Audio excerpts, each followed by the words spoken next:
race restart here at the Mountain. We welcome you if you've just tuned in. This is the Armour All Bathurst 12-hour, and we could be in for, depending upon safety car and weather, a new record in terms of the total amount of laps completed for this race and the total amount of kilometres chalked up. They won't do 2,000, Garth, but they'll go pretty close, maybe 1,700, maybe 1,800 Ks at the end of this very long and very taxing day. Well, certainly this year's 12-hour race with these GT3 cars in, we're covering a lot more ground in a shorter period of time versus what was the production car race. And these Audis are very, very relentless. They just keep going all day at a cracking pace. So strategy-wise, it's going to be interesting to see how it plays out, because now all the teams are basically on alternate strategies to each other. And we need to work towards the end of the race and find out who's going to have to splash and dash, who's going to have to do a tyre stop, all sorts of different things. Grant's in the pits, I think, with Dean Fiore. Yes, the Reynolds, Cini and Fiore car has come down here into the back of the garage, and Dean Fiore's with us at the moment. Doesn't look good, does it? It's a bit of a mess. Yeah, first impressions aren't that great, to be fair. I was actually having a bit of a kip in the truck, and then Mark came in and said it's all over. So I haven't actually spoken to David, so I don't know exactly what happened, but that doesn't look that good. Yeah, I mean, you and he are great mates too, and hang around together, and you don't like seeing that happen at any stage of the game, do you? No, definitely not, mate. It's definitely a different world, this 12-hour stuff, so obviously he's a very, very talented driver, but yeah, I think you just got to back it off a little bit on the 12-hour stuff, and this is just saying that this was a driver mistake. I don't know, something may have happened and ended up in the wall, so I don't know, but he's a good kid. Thanks, Dean. Thanks, man. We wish both Dean Fiore and David Reynolds all the best for the V8 Supercar Championship Series, both in full-time drives this year. A number of V8 drivers in this field. We jump back aboard Class D, and it's been a fearsome battle for the production car class in this BMW. Christian de Gosten's car that he shares along with Matt Hansen and Peter O'Donnell. Peter O'Donnell, the entrant, of course, with GWS personnel backing. And it's had such a great record at the Mountain. Little wonder it's coming into its own at this phase of the race. This happened on the previous lap as we look at the Armour All replay. Oh. Just turning in way too early. Obviously realised had far too much speed on and thought best option to head for the curb. And then we hit the end of Mountain Straight and thought, righto, we'll try that again.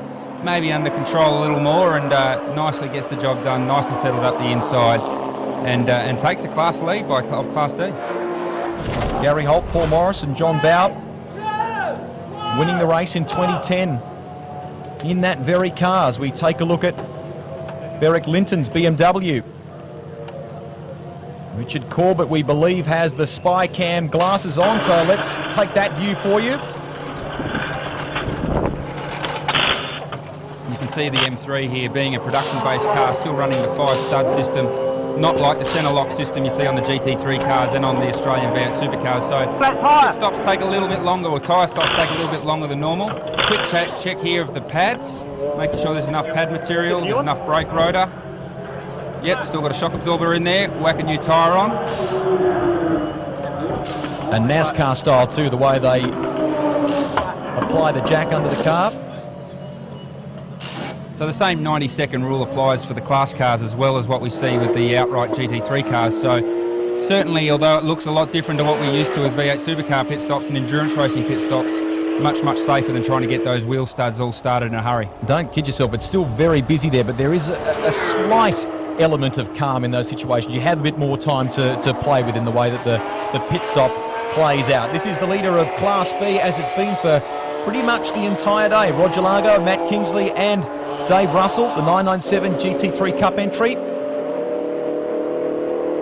We drift back, another of the Class B entrants, second for this division at the moment, and the New Zealand Motorsport Services crew will be happy with that. Scott O'Donnell, Simon McLennan and Miro Konupka, the Slovakian, of course, part of that crew, but they're chasing the Ferrari. Let's get more from Grant in pit lane.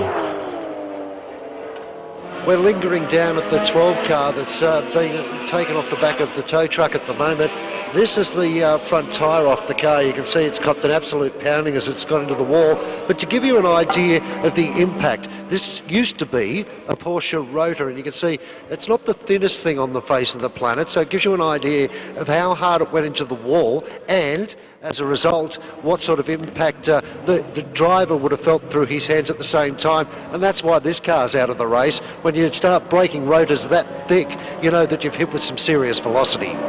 Grant's exactly right. Whenever you go into the wall and you actually break a brake rotor from behind the wheel like that, it's a huge impact, and it's a very fast part of the circuit where young David went in. So he'll be obviously disappointed with that, because he knows these Porsches very well. He's done a lot of racing them in Carrera Cup and things like that over the years. So disappointing, but it's part of endurance racing when you need to fight back from an earlier incident. Our pictures here focusing on the battle between first and second in A class, and in part they've been the leaders, a large part of, in outright terms, of this race. So the internationals are in front. The Audi team crunching the numbers as Mark Eddy looks on. He campaigns an R8 LMS in the Australian GT Championship, a great addition to that series last year, and no doubt has had a hand in bringing the full factory effort here to Australia. It's been a remarkable performance so far, but it's far from over. And these guys here, I think, Garth, Barton Moore, Greg Crick, and of course David Wall, who keeps circulating and circulating strongly, looking at their lap times, they sense an opportunity to get on the podium here if the VIP guys can't get all of their stops done. That's right. So still plenty to be played out here with as far as strategy versus regulations versus having the right drivers in the right car at the right time. So plenty still to unfold as the race continues. These guys would have to be happy with the performance so far today. It's just important now to bring it home. Grant? Well, we've been talking about the David and Goliath battle with the Lotus. Adam Gowans joins us down here in the pits. This team well, let's talk about the issues so far you've gone through today. We've only got about 5 minutes, so try and keep it brief. But what have you faced, Adam? Yeah, we've had an up and down day for sure, and the day got off to a good start. After the first driver stint, the first 35 laps, we were positioned 11th outright and leading our class. During that pit stop, we discovered the boot seal on the CV joint had come off, so we had to repair that, and we lost 9 laps during that incident. You've got to be very happy with the crew. They've worked their absolute backsides off today to just try and keep it out there. I think it's got more tape than panels on it at the moment. No, the crew's done a really good job. They're great guys. They're very knowledgeable and keeping us on the racetrack. And the drivers all done a good job as well out there in the rain earlier on. Chris put in a really solid stint there to bring it back home.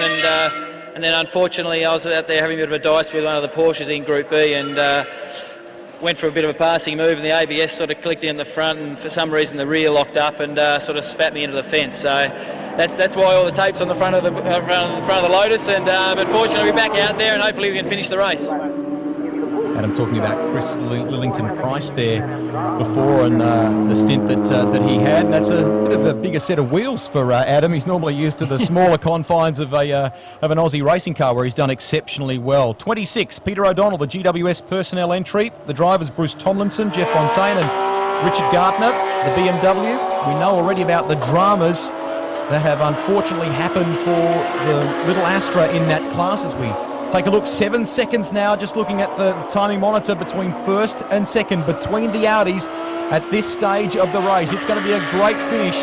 On occasion in the past, we've seen 1-2s for various manufacturers in the V8 race or the Australian Touring Car Championship race. Audi would be delighted if they can achieve that here today, but we can't get excited about that just yet. There is a long way to go. It certainly is a long way to go, but these cars, this is the type of racing they've been built for. They're built for endurance racing, as we can see here, that will be pan up mountain straight, what 7 seconds looks like on the road. And these cars have been built to go for 24 hours, so Audi wouldn't have come here with half rebuilt race cars. They'll be fully fresh, ready to do the entire race. So as long as they stay away from the traffic, I reckon that's their biggest threat, is that they can stay away from some of the lap traffic and keep it clean. They're on for a 1-2, it's just which way around it's going to be. Corvette, of course, in the same class as the little Lotus Exige we were talking about before with Adam Gowans, just listening to the GM V8 Mountain Straight.